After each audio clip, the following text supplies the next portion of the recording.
जातिन साहब, आप क्या कहना चाहेंगे? क्या लगता है आपको कि अब इलेक्शन होंगे या नहीं होंगे, ये तो एक अलहदा बहस है, लेकिन 90 रोज़ कंप्लीट हो चुके हैं। अब पंजाब की निगरान हुकूमत के लिए क्या फैसला आने वाला है? क्या परवेज़ इलाही बतौर चीफ मिनिस्टर दोबारा बहाल हो सकेंगे, नहीं हो सकेंगे? इमरान खान साहब दोबारा गिरफ्तार होंगे, नहीं होंगे? क्योंकि बहुत सारी बहसें इस वक्त जो हैं वो चल रही हैं। इमरान खान साहब को भी ये खदशा है कि मैं गिरफ्तार हो सकता हूँ दोबारा, कल मैं जब पेश होऊंगा तो मुझे गिरफ्तार कर लिया जाएगा। वो तो कल आने वाला वक्त ही बताएगा।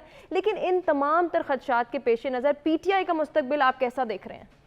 देखिए, मैं आपको बताऊं कि आपने एक ही सवाल में कुछ 3-4 चीजों को लपेट लिया दरमियान में। पहले तो ऐसा नहीं हो सकता कि पाकिस्तान जो है उसमें आइन जो है वो एक आइन है और उस आइन के तहत ही सब कुछ होगा। सबसे पहले बात यह कि 14 मई की डेट जो सुप्रीम कोर्ट ने दी थी वो 90 दिन से ज्यादा थी। पहले तो ये तय करना चाहिए कि सुप्रीम कोर्ट ने ये फैसला 14 मई वाला क्यों किया। ये तो 90 दिन से ज्यादा हो गया, आइन में तो 90 दिन का है। फिर सुप्रीम कोर्ट ने फैसला किया, सुप्रीम कोर्ट ने पंजाब में तो कहा कि इलेक्शन कराए जाए 14 मई को। KP जो है वो भी तो पाकिस्तान का हिस्सा है ना, वहां भी आइन होना चाहिए। फिर इसकी एक मिसाल मैं आपको उस वक्त जब मोहतरमा बेनजीर भुट्टो शहीद हुई थी तो उस वक्त भी 145 दिन इलेक्शन आगे किए गए। तो उस वक्त बात क्यों नहीं की गई कि निगरान हुकूमतें जो है वो गैर आईनी और गैर कानूनी है।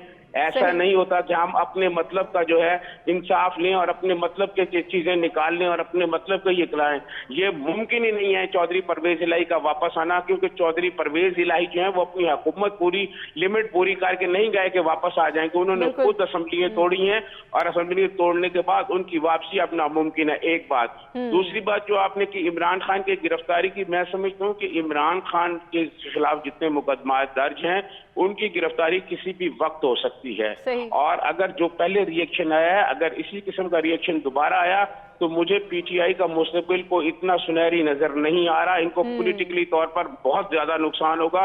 इमरान खान को अपनी गलतियों पर गौर करना चाहिए जो उन्होंने पहले किए हैं। अगर उसी किस्म का रिएक्शन दोबारा किया गया, पहले तो अब उस तरह का रिएक्शन कोई करने नहीं देगा, ठीक है, वो बहुत खौफनाक रिएक्शन करेंगे मुख्तलिफ इदारे जो हैं। और खान साहब को, इमरान खान साहब को अगर पॉलिटिक्स करनी है पाकिस्तान में तो उनको फिर वो जो एक रेड लाइन है उस रेड लाइन के अंदर रह के पॉलिटिक्स करनी है। ऐसा नहीं हो सकता कि जो बात वो कहेंगे वो ठीक होगी, जो बात वो जजेस को वो कहते हैं हम तो कुछ नहीं कर रहे हैं, हमारे खिलाफ सब कुछ हो रहा है, हमारी पार्टी के अगेंस्ट सब कुछ किया जा रहा है।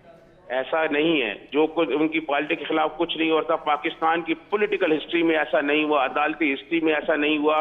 मैं पाकिस्तान की पॉलिटिकल हिस्ट्री का तालिब इल्म हूं। ऐसा कभी नहीं हुआ कि आपको जनाब ये कह दिया जाए कि जो आप पर मुकदमात नहीं है, जो आपको मालूम नहीं है, उन पर भी जमानत दे दी जाए।